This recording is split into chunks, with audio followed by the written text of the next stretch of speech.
നമുക്കിന്ന് management by exception എന്താണെന്ന് നോക്കാം. നോക്കിയേ, management by exception refers to a system whereby only significant variance between actual result and the budget or plan are brought to the attention of management.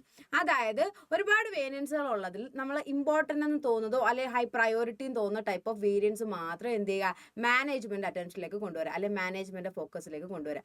ഈ ഒരു പ്രാക്ടീസിന് പറയുന്ന പേരാണ് management by exception. Day to day അല്ലെങ്കിൽ routine activities ഒക്കെ lower level employees നോക്കിയിട്ട് important the most important അല്ലെങ്കിൽ greatest variance എന്ന് തോന്നുന്നത് മാത്രം എന്ത് ചെയ്യുക, ടോപ്പ് മാനേജ്മെന്റിലേക്ക് എത്തിക്കുക അല്ലെങ്കിൽ ടോപ്പ് മാനേജ്മെന്റ് അറ്റൻഷനിലേക്ക് കൊണ്ടുവരുത്തുക. ഈ ഒരു പ്രാക്ടീസിന് പറയുന്ന പേരാണ് മാനേജ്മെന്റ് ബൈ എക്സെപ്ഷൻ. നോക്കിയടാ, management by exception focuses management's attention on things that have the highest priority defined as greatest variance. Highest priority എന്ന് തോന്നുന്ന ഐറ്റംസ് മാത്രമേ എന്ത് ചെയ്യത്തുള്ളൂ, മാനേജ്മെന്റ് ഫോക്കസിലേക്ക് കൊണ്ടുവരുത്തുന്നുള്ളൂ.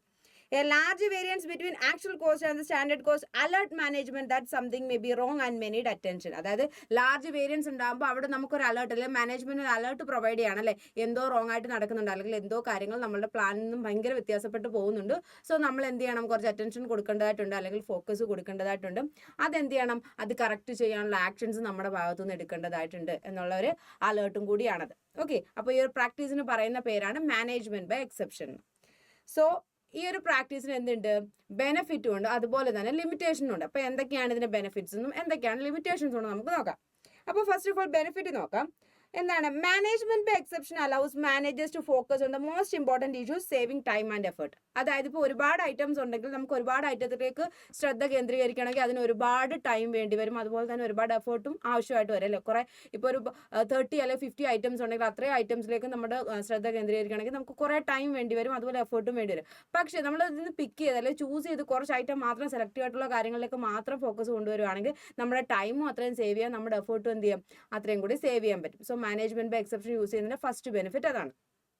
ഇനി സെക്കൻഡ് വൺ എന്താടാ, by focusing on major differences management by exception makes it easier to spot problems and fix them quickly and efficiently. അതായത് കുറച്ച് നമ്പേഴ്സ്, അതായത് നമ്മളിപ്പോൾ സെലക്റ്റീവ് ആയിട്ടുള്ള കുറച്ച് കാര്യങ്ങൾ മാത്രമേ ടോപ്പ് മാനേജ്മെന്റ് ഫോക്കസിലേക്ക് എത്തിക്കുന്നതുകൊണ്ട് തന്നെ എന്താ ആ എത്തിക്കുന്ന അത്രയും ടൈപ്പ് ഓഫ് വേരിയൻസ് അല്ലെങ്കിൽ അത്രയും കുറച്ച് ഐറ്റംസ് എന്ത് ചെയ്യാൻ പറ്റും, അവർക്ക് എഫക്റ്റീവായിട്ടും ആ ഒരു ടൈമിനുള്ളിൽ അവർ പറഞ്ഞിരിക്കുന്ന ടൈമിനുള്ളിൽ കുറച്ചുകൂടെ ഫാസ്റ്റ് ആയിട്ട് ആ പ്രോബ്ലം ഒക്കെ എന്ത് ചെയ്യാൻ പറ്റും, നമുക്ക് സോൾവ് ചെയ്യാൻ പറ്റും. കാരണം നമ്പേഴ്സ് കുറവല്ലേ, ഒരുപാട് ഐറ്റംസ് ഇല്ല. സോ നമുക്ക് എന്ത് ചെയ്യാം, കുറച്ചുകൂടെ എഫിഷ്യൻ്റ് ആയിട്ടും കുറച്ചുകൂടെ ഈസി ആയിട്ടും അല്ലെങ്കിൽ കുറച്ചുകൂടി ഫാസ്റ്റ് ആയിട്ട് നമുക്ക് എന്ത് ചെയ്യാൻ പറ്റും, അത് സോൾവ് ചെയ്ത് തീർക്കാൻ പറ്റും. അതാണ് സെക്കൻഡ് വൺ പറയുന്നത്.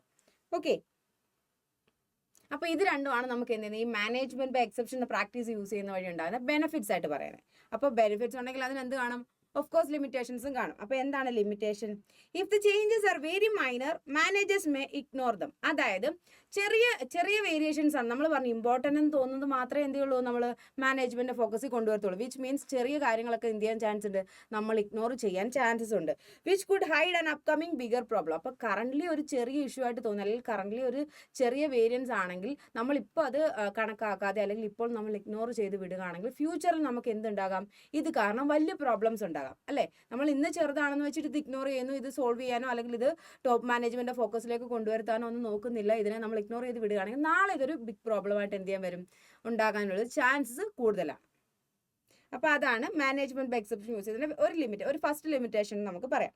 ഇനി സെക്കൻഡ് വൺ എന്താടാ, if to many deviations from the budget occur. അതായത് ഒരുപാട് ഡീവിയേഷൻ, നമ്മൾ ബഡ്ജറ്റ് ചെയ്ത് വെച്ചതിൽ നിന്നും ഒരുപാട് വ്യത്യാസങ്ങൾ, അതായത് ആക്ച്വൽ നടന്നു കഴിഞ്ഞപ്പോൾ നമ്മൾ പ്ലാൻ ചെയ്തതിനെക്കാട്ടിൽ ഒരുപാട് വ്യത്യാസങ്ങൾ, ഒരുപാട് ഡീവിയേഷൻസ് നടക്കുകയാണെന്നുണ്ടെങ്കിൽ management by exception can become very confusing and complex process. ഒരുപാട് ഡീവിയേഷൻസ് ഉണ്ടാകുകയാണെങ്കിൽ എന്ത് ചെയ്യും, ഈ മാനേജ്മെന്റ് ബൈ എക്സെപ്ഷൻ പ്രാക്ടീസ് എന്തായിരിക്കും, കുറച്ചുകൂടെ കൺഫ്യൂസിങ് അതുപോലെ കോംപ്ലക്സും ആയിരിക്കും. കാരണം എന്താ പറയുക, ഏതാണ് പ്രയോറിറ്റൈസ് ചെയ്യേണ്ടത് അല്ലെങ്കിൽ ഏതാണ് നമ്മൾ തിരഞ്ഞെടുക്കേണ്ടതെന്നൊരു കൺഫ്യൂഷൻ നമുക്ക് അതായത് ആദ്യം സോൾവ് ചെയ്യേണ്ട ഏതാണ് അല്ലെങ്കിൽ ഹൈ പ്രയോറിറ്റി ഏതാണെന്നൊക്കെ ഉള്ളൊരു കാര്യം കൺസിഡർ ചെയ്യുന്നതിനകത്ത് നമുക്കൊരു കൺഫ്യൂഷൻ വരും അല്ലേ. കുറച്ചുകൂടെ കോംപ്ലക്സ് ആയിട്ട് നമുക്ക് എന്ത് ചെയ്യും, ഇത് ഫീൽ ചെയ്യും.